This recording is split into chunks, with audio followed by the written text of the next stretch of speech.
So we're starting off today with a beautiful butter roasted hake with a risotto.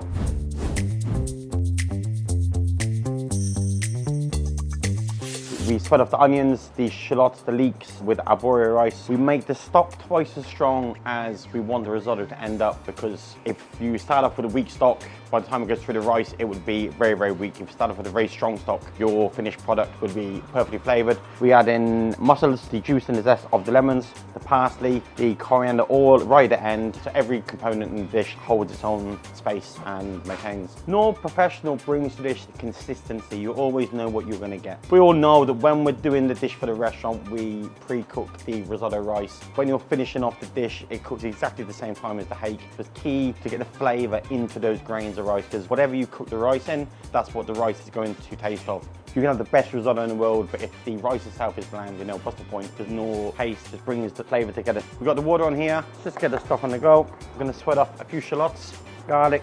I really like to work the rice, keep it moving around, get all of the starch out of it. Add the rice in there now. The rice is nice and buttery and it's starting to get translucent. That slightly toasted, nutty flavor in the rice. This is key. That's been in the pot now for 3 or 4 minutes. Add a splash of wine and just keep that rice working. For 15 minutes, nothing else in the world matters apart from this. And now it's time to add the stock. And this is where it's key that the stock is stronger. That rice will absorb all that beautiful stock now. It's gonna be delicious. Once the rice starts moving as a unit, then we add in more stock. When it's all kind of flowing like this, don't add it just yet. When you think that it's time to add in the stock, wait 30 seconds more. You see, it's too tempting to add in loads of stock at the same time. It gets very watery then, so a nice tight condensed stock, more paste, less water, and there we go again. This base is consistent. It's gonna always take 4 minutes, which is exactly the same time as it takes to cook the hake. Once you get to this stage now, onto a tray, into the blast chiller, and get that down.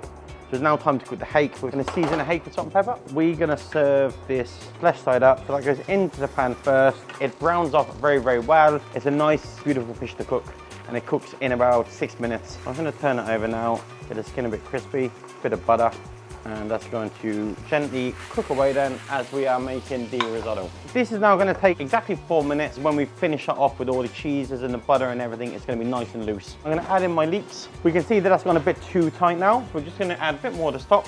All that last bit of starch is just starting to get out there. So this is my favourite part now. This way, add in all the cream and the cheese and all the herbs and the zest and everything. Loads of salt, loads of butter. Bit of mascarpone cheese, bit of creaminess in there. We're using Parmesan here now. All the herbs are gonna break down in there very, very nicely. And we're gonna add the lemon juice. Perfect, it's creamy, it's juicy. Hey, it still tastes it. It's banging. So the risotto is ready. Hake is perfectly cooked. So all I did with the mussels, I just popped them in a pan with a tiny dash of white wine with the lid. 60 seconds, bang. It also gives us a bit of liqueur for the risotto. Just to loosen it up that tiny bit more. So we got the beautiful creamy risotto there. The hake perfectly cooked. Spoon a few of the mussels around and let the guests dig them out themselves. And that is my hake with leek risotto, watercress and mussels. I just like to finish this with a tiny bit more lemon for the hake.